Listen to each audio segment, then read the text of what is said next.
사무엘하 23장 1절 2절.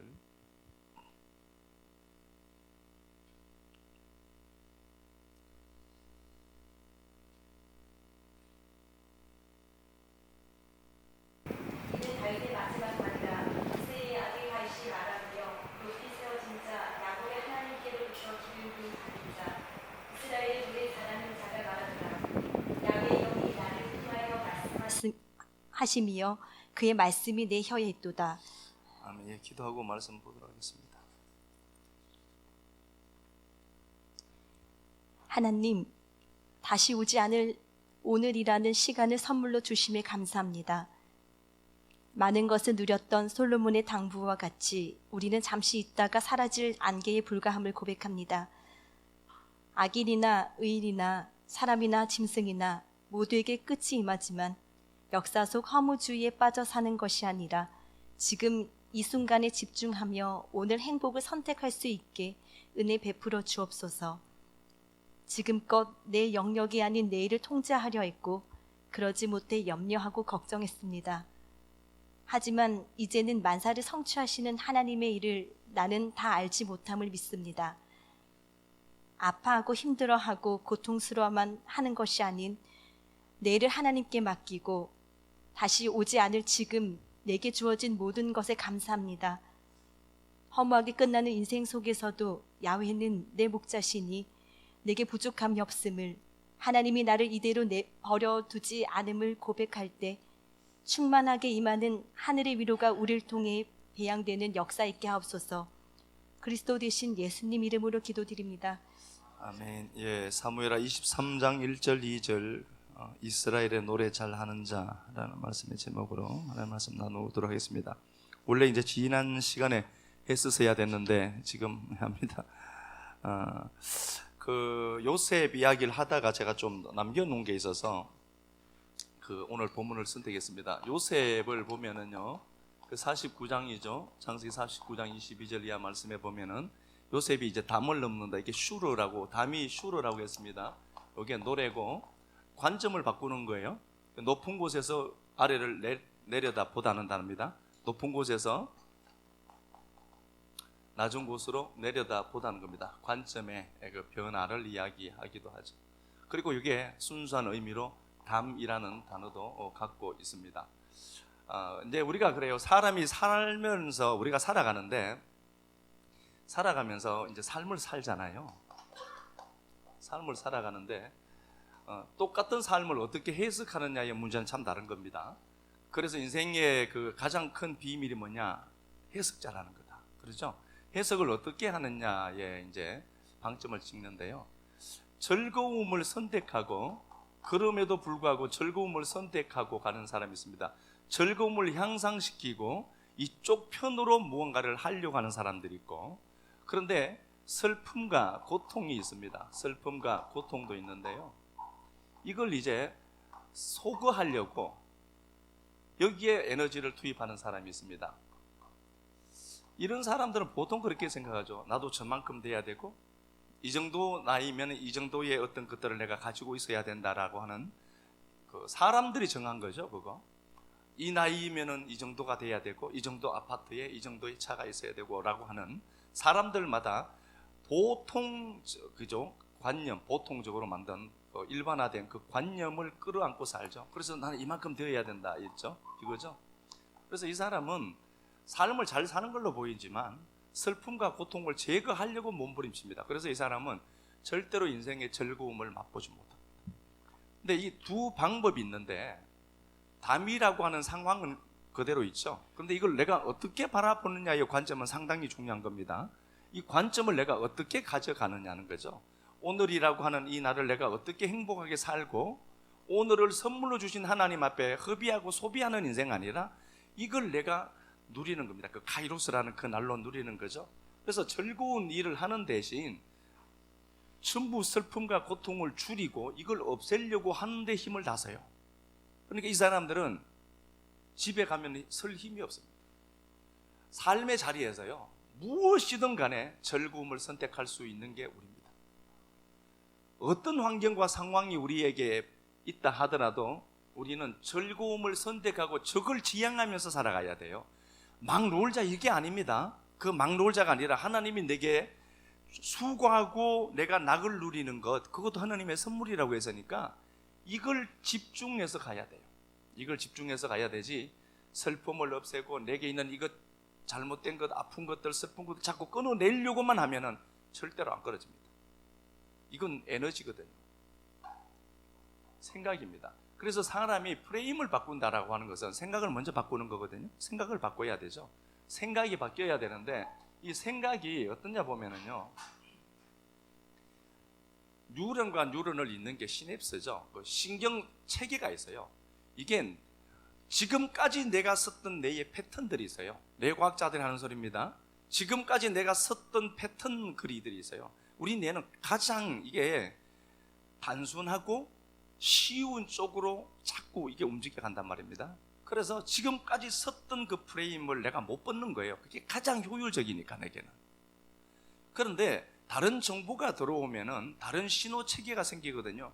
그 신호 체계가 생길 때 그때를 중2병, 중3병이라고 하는 겁니다. 완전히 신호 체계가 바뀌어요. 기존에 가져왔던 그 신호 체계가 다른 체계로 호환되는 시점이거든요.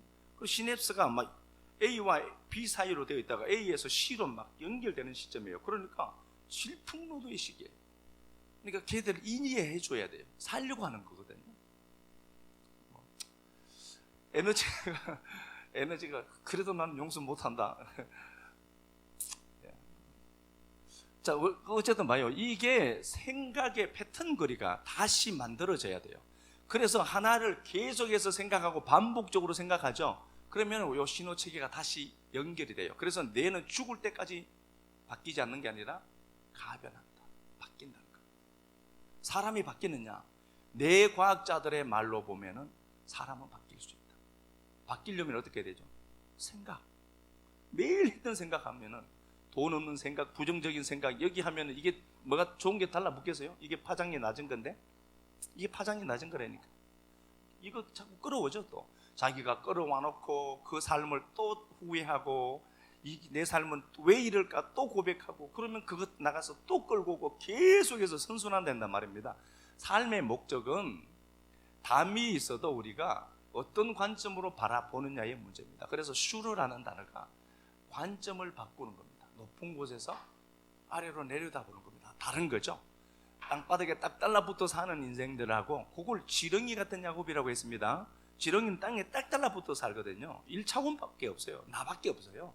그런 자를 하나님 뭘로 만들죠? 이스라엘, 하늘을 나는 자로 만들죠. 관점을 바꾸는 거죠. 요셉의 우리가 이야기를 보면서 요셉의 가지가 담을 넘습니다. 문제가 있습니다. 문제가 없는 게 아닙니다. 근데 이 요셉을 보면서 39장에서 하나님이 계속해서 말씀하시는 게 2절, 3절 말씀에 하시는 것이, 그가 형통하더라, 찰나흐라고 했습니다. 이 찰나흐인데 형통하다, 이게 직진이라는 단어입니다.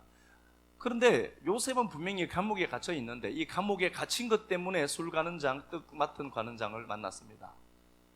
그러니까 감옥은 어떻게 보면 나를 올가매고 나를 축소시켜내고 가두는 곳이 아니라, 이 감옥은 좋은 관점으로 바꾸는 시점이죠, 하나님 입장에서. 근데 이걸 내 편에서, 내 삶을 놓고 내 편에서 보면 이건 없었으면 좋다니까요. 저도 이런 거 없었으면 좋겠어요. 그런데 이런 상황들이 있을 수 있다니까요. 그런데 여기에서 술 가는 떡 맡은 관원장이 와서 요셉과 함께하고, 이 술 맡은 관원장은 복직되고 떡 맡은 관원장은 죽죠. 물론 예수 그리스도죠. 떡이신 예수는 죽고 그리스도인 예수, 그죠? 그리스도 예수는 살아나야 하니까 그 얘기지만, 술떡 이것 갖고 얘기했고, 이때 요셉이 하나님의 그 모든 길들을 알고 있느냐? 몰랐습니다. 전혀 잘 몰랐는데, 요셉은 하나님의 일하심을 정확하게 몰랐기 때문에, 나는 죄 지은 게 없으니까, 40장 12절 이하 말씀에 죄 지은 것이 없으니까 당신들 나갈 때에 나 좀 바로에게 얘기 좀 해주세요. 나 지금 진짜 이런 잘못 저지른 것도 없습니다. 그렇게 얘기한단 말입니다. 그런 걸로 보면은 요셉 역시도 하나님의 일과 경륜을 정확하게 이해했냐? 몰랐다는 겁니다. 하나님의 일하심을 우리는 다 알 수는 없어요. 그러나 하나님이 요셉을 보고 형통했다라고 하면 그건 형통인 겁니다. 그게 담이 아니라 하나님이 나를 그 자리에 울타리를 쳐서 보호하고 있는 겁니다. 이때 만약에 그가 감옥 갇히지 않고 집에 갔다면 그는 아무것도 없다는 거예요. 성경 역사가 어떻게 써지겠어요? 이건 분명히 있을 수밖에 없는 일이다, 이렇게 되어 있고요. 그런데 40장에 보면은 22절 이하 말씀에 보면은 술 맡은 관원장이 요셉을 잊어버려요. 사람들은 잊을 수 있습니다. 있더라. 그래도 너 분노할 것 없습니다. 하나님이 기억하면 돼요. 아멘. 사람들이 우리를 잊을 수 있어요. 그런데 내가 이렇게 해줬는데 어떻게 저럴 수 있지? 사람은 그래요. 나도 그렇잖아. 손익 따라 살거든요. 이게 사람이요, 그 선악관념이 있잖아요. 이분화된 세계를 사니까 우리가 실제로 흑백 논리로 살거든요. 가장 쉬워요, 그게. 그런데 살다 보니까 흑백 논리 사이, 흑과 백 사이에도 많은 색들이 있다는 걸 알죠. 이제 알아먹었어요. 흑백만 있는 것이 아니라 옅은 흑도 있고, 그죠? 진한 흑, 회색도 있고 여러 가지 색이 흑과 백 사이에 있더라는 걸 이제는 알죠. 이제 이 나이 먹으니까 그래 라고 할 수 있는 여유는 있는 것 같아요. 살아보니까 모든 것이 명확하게 흑백 논리를 갖고 있다가 이제 좀 이렇게 다른, 그래, 그 가운데도 많은 색들이 있어. 요건 이제 보는 거죠. 그래서 흑백 논리를 우리가 접근을 잘 안 한단 말입니다. 물론 그렇지만 사람들이 잊을 수 있어요. 요셉을 보고 사람들이 잊지만 하나님이 잊지 않고 있습니다. 그래서 이거 사람들 보고 공격할 필요 없습니다. 내가 너한테 얼마나 잘했는데 너 그럴 수 있니? 이럴 필요도 없어요. 속서리고 아플 때 집에 가서 입을 뒤집어서 욕 몇 번 하고 그냥 끝내야 돼요. 하나님이 기억하는 게 있습니다. 그래서 그 요셉이 시내가에 심은 나무인데요, 시내가에 심긴 나무였고, 그가 활 쏘는 자들이 그를 막 쏘았다. 그러나 그가 그 자리에 머물러 있었다라고 했죠. 에탄, 그죠? 에탄 야사브라고 했잖아요. 그 자리에 붙어 있는 겁니다. 삶의 자리가 있어요. 내 삶의 자리가 삶의 자리에 버티는 겁니다. 삶의 자리에 내가 앉아 있는 겁니다. 모순도 있고 비바람도 있고 침뱉음도 있을 수 있습니다. 그게 없다라는 소리는 아닙니다. 그럼에도 불구하고 이 자리에 머물러 있습니다. 선으로 악을 이기는 겁니다. 이게 내가 세워진 자리, 그 심겨진 그 자리를 내가 지켜내는 겁니다. 그래, 내가 감옥에 갇혀 있는데 이것마저도 니들 보기에는 내가 갇힌 걸로만 보이지만 성경을 아는 내가 관점에서 보니까 이건 노래할 재료다. 슈르가 노래니까 노래할 재료야. 그리고 그 노래할 수 있는 공간을 만들어주신 하나님 앞에 감사합니다로 그 자리에 버텨내는 겁니다. 이걸 요셉이 아주 잘했다, 이렇게 되어 있죠. 그리고 그 요셉의 위치는, 중심은 어디냐? 시냇가에 심긴 나무입니다. 이건요, 시냇가에 심긴 나무는 그냥 물만 빨아먹고 그냥 살아가기만 하면 돼요. 이 나무가 스스로 자라려고 할 필요도 없고요, 물 먹고 그러면 스스로 자라도록 되어져 있기 때문에 그렇습니다. 여기서 내가 발부동 칠 필요도 없습니다. 물론 내가 인생 살면서 지적인 것들도 충족해야 되고 사람 관계에 대해서도 많은 것들을 알아야 되고 공부도 해야 되고 해야 되겠죠. 관심 있으면 그렇게 해야 되잖아요. 저는 진짜 그래요. 제가 잘 모르지만 그 마음의 탄생이라든지 내 마음은 내가 결정한다라는 책을 지금 요즘도 읽고 있는데 어제는 시간이 좀 나서 좀 많이 읽었거든요. 근데 이거 너무 행복해요. 책 읽는 게 너무 행복해요. 진짜 사람들 만나서 이런저런 얘기하는 것도 좋지만 책 읽는 게 너무 행복해요. 내가 이런 모습들이 내게도 많이 있구나, 이게 발견되니까 스스로 미러링이 되니까 내가 이거 진짜 이거 골치 아픈 놈이구나, 이거 보게 되고. 그런데요, 우리 인생이 무언가를 하려고 하는 것들보다도 삶의 자리는 시냇가입니다. 그런데 그 내 현 상태의 모습을 보면은 조롱과 핍박의 자리일 수도 있습니다. 그러나 그 자리를 자꾸 박차고 나오는 방법만 배우시면 안 돼요. 이렇게 해서 이때는 21일 작정 기도하면 벗어난다. 주체가 누구니까? 그러면 내가 21일 기도해서 없어진다 그러면은 다 없어져야 될 것 아니에요. 야훼는 내 목자셔서 그분이 나 끌고 가고 있다니까요. 그분이, 하나님이 우리를 끌고 가다가 광야에서 가시밭, 전부 가시밭이죠. 거기 구름이 딱 멈춰서, 그럼 거기 텐트 쳐야 된다니까. 하나님 이거 아니고 조금만 더 가세요 라고 할 수 있는 근거가 있어요. 없다니까요. 구름 기둥이 끌고 간다니까. 끌고 가는데 하필이면 내 자리가, 그 구름이 멈춘 자리가 가시 등불이야. 그러면 쪼그려 앉아서라도 자야지. 말은 쉽게 하죠. 말은 쉽게 합니다. 그런데 그 자리에 내가 머물러 있는 겁니다. 그러나 내 원래 중심은 어디 있죠? 시냇가에 심긴 나무죠. 예. 그래도 그게 가지를 넘어요. 가지를 넘었다는 단어가 이거 차아드라는 단어인데요, 이게 천천히 넘다는 단어입니다.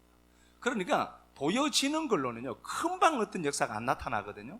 근데 이거 뭐 나무는 뭐 세월아 내월 하고 있어요. 지금 담이 있는데 장수는 시냇가에 심겨 있고요, 가지는 자라는 게 오늘도 자랐나 가보면 그대로고 내일도 가보면 그대로고, 그게 가지가 그런데 담을 넘는데 차하던데요, 남들 보기에 안 자라는 걸 보여요. 그런데요 신기한 건 하나님이 그 농부 되셔서 그 나무를 자라게 하십니다. 마침내 그걸 넘을 때 담 넘어 세계가 있어요. 그게 우리에게 노래거든요. 그걸 본 우리가, 플라톤의 동굴 알죠? 그걸 본 자들이 화면에 스크린에 비친 세계만 진짜인 줄 아는데, 야 내가 그거 진짜 보고 왔다. 어디 있는데? 저 동물 밖에 있을 거라고 하니까, 야 웃긴 놈이네 이런단 말입니다. 야, 그것 정도는 감당하는 것 아닙니까? 이 시냇가에 심긴 나무가 삶의 자리는 모순이 있어요. 그래서 이게 비방도 있고 조롱도 있고 고통도 있지만 우리의 중심은 시냇가에 심긴 겁니다. 그 나무는 안 자라는 것처럼 보여도요 조금씩 자랍니다. 조금씩 자라고 마침내는 어떻게 하느냐 보니까 강을, 그 담을 넘게 되더라. 이사야 8장이죠. 하나님이 그러죠. 야 아수르를 보니까 네가 엄청난 스케일이 있어요. 아수르는 그 당시에 가장 강력한 나라였습니다. 사람을 죽여도 왜 그렇게 꼭 껍데기를 벗겨서 죽이는 줄 몰라요. 그리고 목을 항상 잘라서 성벽에 걸어두고 굉장히 잔인한 자들이잖아요. 이들이 보면은 급한 하수처럼 큰 엄청난 스케일을 가진 물줄기처럼 오는데, 니들은, 성도들은 어떻죠? 잔잔히 천천히 흐르는 실로암 물로 이렇게 돼 있거든요. 성도는 뭐 별것도 없는 것 같아요. 느릿느릿하고 뭐 하나님 해주신다는데 1년 후도 그대로고 늘 그렇거든요. 잔잔히 흐르는 것 같아요. 그런데 그게 연결이 어디로? 하늘과 연결되어 있어요. 그 실로암이라는 그 물이 하늘 물과 연결되어 있습니다. 결국 그게 이기잖아. 아수르는 없어졌지만 지금도 이스라엘은 존재하잖아요. 하나님 예표로 남겨둔 것 아닙니까? 49장 한번 가서 보겠습니다. 창세기 49장 23절. 이 볼륨 조금만 더 높여봐봐. 49장 23절. 요 볼륨만 높여. 창세기 49장 23절. 활 쏘는 자가 그를 학대하며 적개심을 가지고 그를 쏘았으나 요셉의 활은 도리어 굳세며 그의 팔은 힘이 있으니 이는 야곱의 전능자 이스라엘의 반석인 목자의 손을 힘입음이라. 예, 그 반석이신 그리스도와 머물러 있는 상태. 그들은 활 쏘는 자들이 학대했다, 거칠게 다뤘다는 겁니다. 예, 사람들이 그럴 수 있어요. 우리 배경에 하나님이 있는 걸 모르니까. 예. 그런데 결국은 성도는 이긴 싸움을 싸우게 되어 있기 때문에 그 삶의 자리가 모순처럼 보여도 여러분 그 자리 그냥 버티시면 돼요. 아 이거 끝이 날까? 예, 끝이 나죠. 그분이 내 아버지인데. 그렇죠? 자, 요셉의 삶을 우리가 이렇게 지난 시간에 좀 보았고요. 요셉은 그러니까 그럼에도 불구하고 삶의 자리를 지켰다. 삶의 자리 지키죠. 지켰습니다. 그가 셈 곁에 있기 때문에 그렇습니다. 반석 위에 틀을 잡고 있기 때문에 그렇습니다. 반석 위에 틀을 잡고 있기 때문에 그렇습니다. 그런데 요셉의 지파가 있어요. 요셉 지파가 있는데 므낫세와 에브라임이 있습니다. 두 아들이죠. 요게 이 둘을 합쳐서 우리는 요셉 지파라고 합니다. 근데 여호수아 17장을 보면은 이 므낫세와 에브라임 지파가 이스라엘 백성들이 가진 땅의 관점에서 놓고 보면 12지파인데요. 이 두 지파가 가진 땅이 한 3분의 1 돼요. 엄청나게 많은 땅을 가집니다. 땅 부자여서요, 이 양반들이. 므낫세와 에브라임이. 그런데 이 양반들이 그 아버지 그 조상, 그들의 조상인 요셉의 믿음을 그대로 상속했느냐? 그렇지 못하더라는 겁니다. 자, 여호수아 17장 가서 한번 봅시다. 여호수아 17장 14절, 17장 14절. 요셉 자손이 여호수아에게 말하여 이르되 야훼께서 지금까지 내게 복을 주심으로 내가 큰 민족이 되었거늘 당신이 나의 기업을 위하여 한 제비 한 분깃으로만 내게 주심은 어찌함이니까 하니 여호수아가 그들에게 이르되 내가 큰 민족이 되므로 에브라임 산지가 내게 너무 좁을진데 브리스 족속과 르바임 족속의 땅 삼림에 올라가서 스스로 개척하라 하니라. 예, 스스로 개척해라. 이 사람들은 쉬운 걸로만 하려고 하는 겁니다. 그러니까 이 사람들이 많은 영향력을 행사할 수 있으면은 니들 그거 해야지.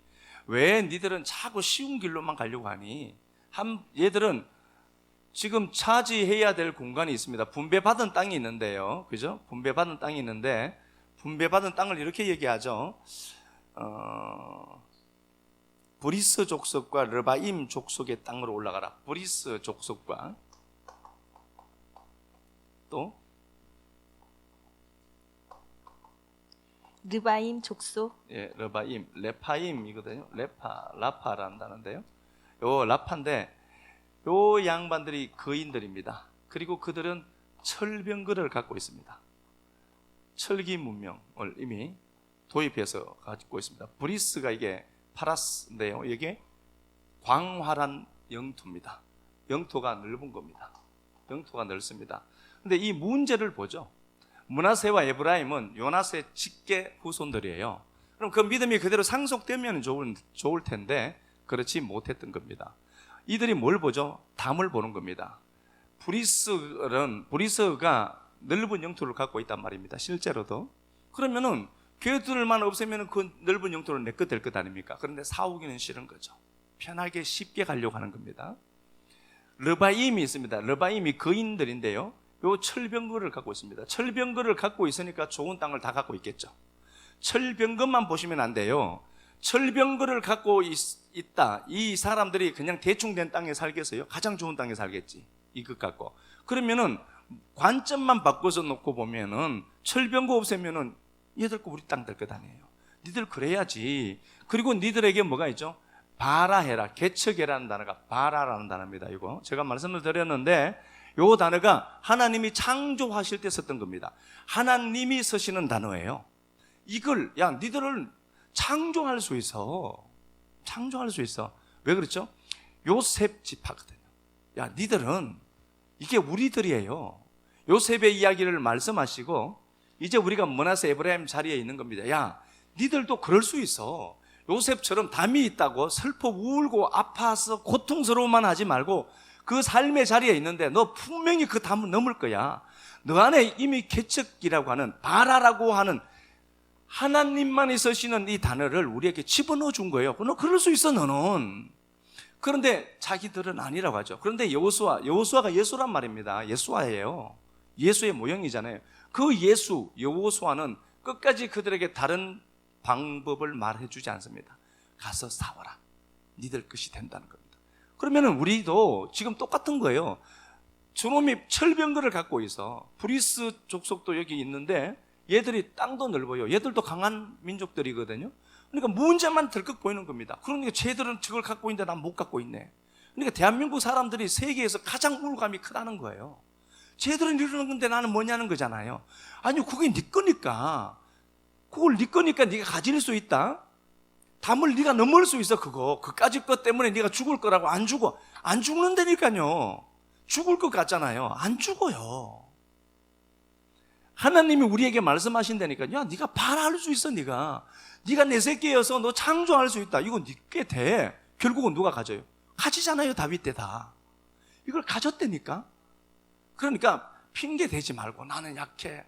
이건 하나님이라는 실존 앞에 세워진 내 모습이 벌거벗겨진 내 모습이 하나님 나 이거예요. 이런 관점이지. 아, 난 안 돼. 그러지 말라니까요. 하나님이 하신다니까.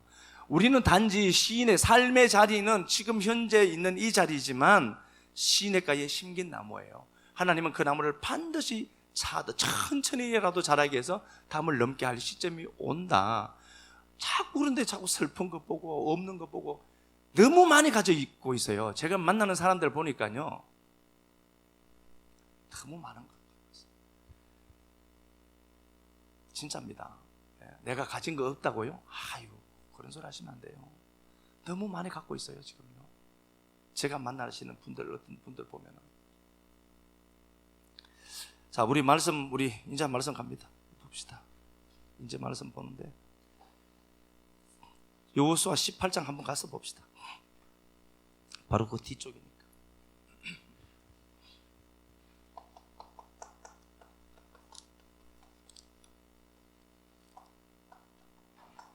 이스라엘 자손의 온 회중이 실로에 모여서 거기에 회막을 세웠으며 그 땅은 그들 앞에서 돌아와 정복되었더라. 예, 이스라엘 백성은 지금 요셉 두 지파, 머나세 에브라임 지파 이야기하죠. 야, 니들은 요셉이 가지가 담을 넘었다는 거 잊지 말고 살아야지. 그런데 자기가 보니까 문제가 더 큰 거예요. 다음에 가로막혀 있다라고 생각한 거죠. 아니야, 니들 할 수 있다? 개척할 수 있어. 라고 얘기하고 여기 바보 접속사 붙어 있습니다. 18장 1절을 보면요. 이스라엘 백성들이 실로에 회막을 세웠어요. 회막 뭐예요? 하나님과 만나는 장소죠. 성전을 세운 겁니다. 이게 성전이 우리니까요. 성전을 세우니까 땅이 돌아와서 복종하더라는 거죠. 그러면 그 땅을 내가 갖는 방법은 뭐라는 거죠? 진짜 제대로 된 싸움을 하려면 난 어떻게 해야 되는 거죠? 실로의 성막으로 서 있는 거예요. 우물가에 샘 곁에 그 나무로 서 있는 거예요. 내가 성전 되어서 그 자리에서 서 있는 거예요. 그러면은 그 땅은 마침내 돌아와서 나 앞에 엎드려서 절하게 될 거야. 네가 가질 거야 그거. 방법까지 이렇게 말씀해 놓으셨어요. 자, 본문 가서 보겠습니다. 23장 1절 보면은요, 다윗 이야기가 나옵니다. 다윗도 이제 이 담을 넘는 장면이 나오는데요. 다윗이 이렇게 되어 있습니다. 23장 1절 보니까 이는 다윗의 마지막 말이라. 웨엘레라는 단어가 있습니다. 웨엘레라는 단어고, 그리고 이것들이 22장과 23장이 붙어 있다 하는 소리입니다. 웨엘레가 나오니까요. 왜 바보 접수사가 붙어 있습니다. 웨엘레 이렇게 되어 있습니다. 웨엘레 바보입니다. 이게 눈이 아니고 바보예요. 붙어 있다는 겁니다. 그러니까 22장과 23장은 같은 이야기라는 겁니다. 물론 시점은 다른 겁니다. 시점은 다릅니다. 시점은 23장은 다윗의 마지막 말이에요. 유언이고, 22장은요, 한번 보겠습니다. 22장. 야훼께서 다윗을 모든 원수의 손과 사울의 손에서 구원하신 그날에 다윗이 이 노래의 말씀으로 야훼께 아뢰되. 그러니까 23장은 23장은 다윗의 마지막이죠. 다윗의 마지막. 그리고 23장은 마지막이고요. 22장은 전쟁에서 승리했을 때입니다. 가장 번성기 때 지은 거예요. 같은 겁니다. 그런데 한 사람이 지은 거죠. 그래서 이걸 접속사를 붙여놨습니다. 왜 엘레 22장과 23장은 같은 거야 라는 겁니다. 같은 건데 22장을 보면은 이렇게 되어 있습니다. 22장을 보면은 구원하신 그날에 다윗이 이 노래의 말씀으로 야훼께 아뢰되. 왜 노래를 불렀는지는 제가 다음 시간에 한번 말씀을 드리면 될 것 같고요. 예. 자, 23장 다시 보겠습니다. 23장 1절 보면은 이는 다윗의 마지막 말이라. 다윗을 어떻게 얘기하는가 보니까 이새의 아들이었다 이렇게 되어 있죠. 이새의 아들이었다. 다윗을 어떻게 소개하는가 보니까 이새의 아들이더라 이렇게 되어 있죠. 이새의 아들. 요게 사울이 그랬고요, 나발이 그랬는데요. 나발이 25장 10절에서 말을 했고요, 사울이 다윗을 죽이려고 했죠. 그런데 사울에게 요나단이라는 아들이 있어요. 이 요나단이 다윗을 너무 좋아했죠. 사랑했죠. 그래서 이걸 사울이 알아먹고 요나단에게 그렇게 얘기하죠. 야, 네가 뭔데 이새의 아들 돌보냐. 이새의 아들, 아주 능멸하는 소리예요. 조롱하는 소리입니다. 이새의 아들. 나발 25장이죠. 25장에 보면은 나발은 굉장히 큰 부자입니다. 근데 자기만 먹죠. 그러다 결국은 죽이죠, 하나님이. 그 나발이 자기만을 위해서 사는 자입니다. 자기만을 위해 사는 자가, 이때 다윗의 사람들이 나발의 모든 것들을 이렇게 감싸주고 보호해줬죠. 그래서 양털 깎는 그날에 나발에게 가서 좀 먹을 거 좀 주세요 라고 하니까, 야, 이새 아들이 누군데 내가 주겠냐라고 하죠. 요건 이새의 아들이라는 요 표현은 모욕하고 능욕하는 말입니다. 조롱하는 말입니다. 이새의 아들. 그러면 다윗이 하는 소리는 그겁니다. 자, 다윗의 마지막 말이다. 이새의 아들이어서 내가 사람들에게 조롱받고 사람들에게 능욕받고 모욕받은 자였다. 출신 성분도 그렇게 좋은 게 아니에요. 내가 변변치 않았던 자야. 그런데 그를 높이 세워진 자로 만들더라. 왕으로 만들어내시더라. 목동을, 한낱 일개 목동을 한 나라의 왕으로 하나님이 만들어내시더라. 이걸 자랑하고 싶은 겁니다. 내가 출신 성분도 별로 좋지 않아. 그리고 나는 이새의 아들이었어. 사람들이 조롱하고 손가락질했던 그 이새의 아들이었어. 내가 성공할 지루가 난 하나도 없었어. 내 아버지는 그랬으니까. 그 얘기하는 거예요. 그런데 하나님이 나를 왕으로 만들어 내시고 말더라. 그러면서 그가 고백합니다. 야곱이 하나님께로부터 기름 부음 받은 자. 야곱의 하나님, 야곱의 하나님을 찾죠. 야곱의 하나님께로 기름 부음 받았다.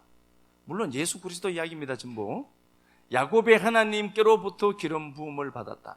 야곱이 고백을 하죠. 창세기 49장 10절에 야, 유다 지파에서 홀이 떠나지 아니할 것이다 라고 하나님이, 왕권이 떠나지 아니할 것이다 라고 하나님이 약속을 했죠. 그 이야기예요.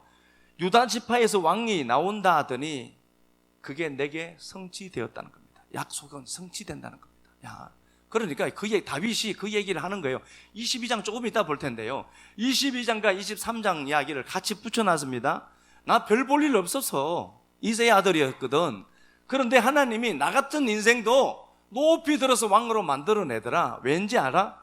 약속이 있는 자니까. 우리가 야곱의 하나님이 기름 부었다라고 하잖아요.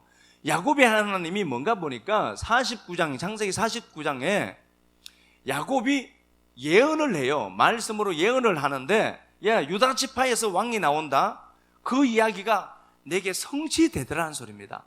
약속이 있는 니들은 내가 부르는 이 노래를 니들이 불러야 될 노래야라는 소리예요. 다윗이 별 볼 일 없는 인생인데 하나님 붙들고 시내가에 심긴 자가 되어서 하나님이 높여주시더라. 별 볼 일 없는 인생도. 그러니까 하나님의 약속은 봐, 나를 통해서 이루어졌잖아. 니들 이 노래 불러야지 다시 라는 소리예요. 그래서 다윗이 기름 부음 받은 자, 이스라엘의 노래 잘하는 자가 말하였도다 이렇게 되어 있습니다. 자, 그러면은 이게 저절로 그냥 편안하게 이루어졌느냐? 아닌 것 알죠? 22장 가서 보겠습니다. 22장 30절 가서 볼까요? 내가 주를 의뢰하고 적진으로 달리며 내 하나님을 의지하고 성벽을 뛰어넘나이다. 예, 성벽 슈르입니다. 이게 슈르예요. 담입니다. 성벽을 뛰어넘는다. 다윗 인생에 왜 그 담이 없었겠습니까? 그런데 그 담 많더라. 그런데 내가 마침내 그 하나님의 은혜를 힘입고 그 담을 불쩍불쩍 뛰어넘을 만한 믿음을 가진 자로 만들어내시더라. 지금 상황을 한번 볼까요? 다윗의 상황을 한번 보도록 하겠습니다. 3절 한번 가서 볼까요? 3절. 내가 피할 나의 반석의 하나님이시요 나의 방패시요 나의 구원의 뿌리시요 나의 높은 망대시요 그에게 피할 나의 피난처시요 나의 구원자시라. 예, 하나님을 이렇게 묘사하죠. 나를 건지시는 자고 피할 반석이고 구원의 뿌리고 쭉 이렇게 말씀을 하시는 겁니다. 자, 보겠습니다. 4절 봅시다. 4절. 내가 찬송 받으실 야훼께 아뢰리니 내 원수들에게서 구원을 받으리로다. 예, 원수들이 등장하죠. 또 보겠습니다. 5절. 사망의 물결, 불의의 창수가 나오죠. 사망의 물결, 사망이다. 사망의 상태도 자기가 경험했다는 소리입니다. 불의의 창수. 그리고 6절을 보면 서울의 추리 나를 두르고 사망의 올무가 내게 있더라. 서울, 지옥 경험했다는 겁니다. 지옥도 경험했다는 거죠. 사망의 올무가 내게 이르고 환난 중에 7절 보니까 환난 중에 하나님께 아뢰었다. 환난은 왜 그렇게 많은지 많더라는 겁니다. 자, 이렇게 묘사되는 다윗의 인생 전체를 보면은 지옥 경험하죠. 환난은 계속 진행 중입니다. 그리고 그가 사망의 상태도 경험해 보았다는 겁니다. 원수들은 늘 함께 있고요. 자, 이런 기가 막힌 상황을 그가 경험합니다. 이런 기가 막힌 상황을 경험했지만 17절 한번 볼까요? 17절. 그가 위에서 손을 내미사 나를 붙드심이여 많은 물에서 나를 건져내셨도다.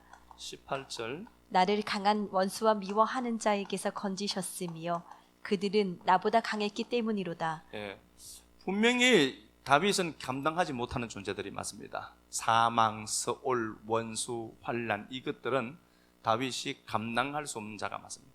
그래서 나보다 더 강한 자에게서 하나님이 건져내시더라. 자기 힘으로 이길 수 있는 게 아니라는 겁니다. 자, 다시 가서 보겠습니다. 31절 한번 보겠습니다. 하나님의 도는 완전하고 야훼의 말씀은 진실하니 그는 자기에게 피하는 모든 자에게 방패시로다. 예, 31절 보니까 하나님의 도는 완전하더라, 하나님의 말씀은 진실하더라, 이렇게 되어 있습니다. 하나님의 말씀을 붙들 것밖에 없었다는 겁니다. 다윗이 잘 할 수 있었던 게 뭐냐? 하나님 말씀밖에 없더라는 겁니다. 그거 붙들고 의지하고 가더라는 겁니다. 그러니까 결국은 어떻게 해야 되죠?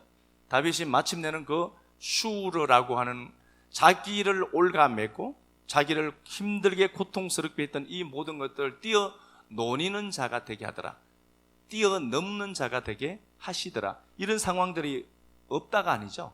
예수 믿으면 이런 상황들이 없다 아니란 말입니다. 이런 것들이 있을 수 있어요. 그럴 때 내가 슈르라고 하는 그걸 어떻게 보느냐의 관점의 문제예요. 어떻게 해석해내느냐의 문제라니까요.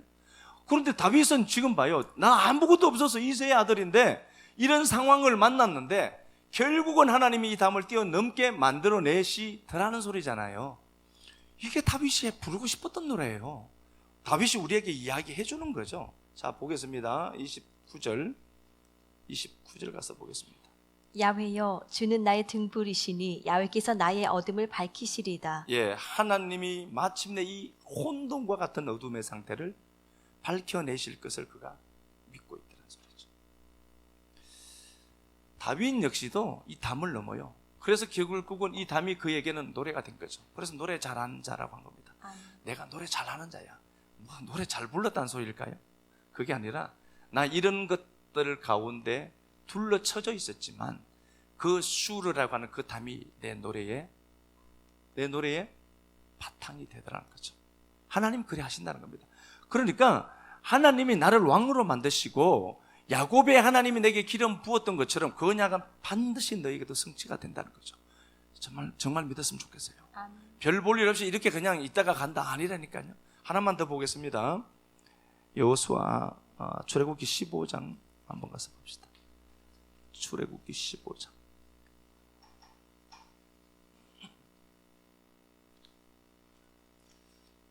출애굽기 15장 보면은요,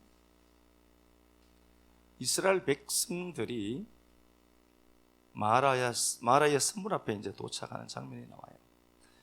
15장 22절에 보면은 모세가 홍해에서 이스라엘 인도함에 그들이 나와서 수르 광야로 들어가더라. 수르가 이게 담이에요. 수르 광야로 들어가더라. 그러면 하나님이 우리 인생에 수르라고 하는 곳으로 집어넣지 않느냐? 집어넣는다니까요.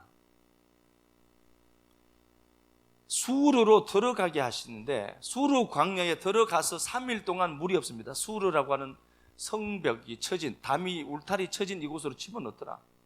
그래서 물이 급한데 3일 길, 3일은 그분이 가는 길이라고 했습니다. 물이 없는 상태를 만들어 버리더라는 겁니다.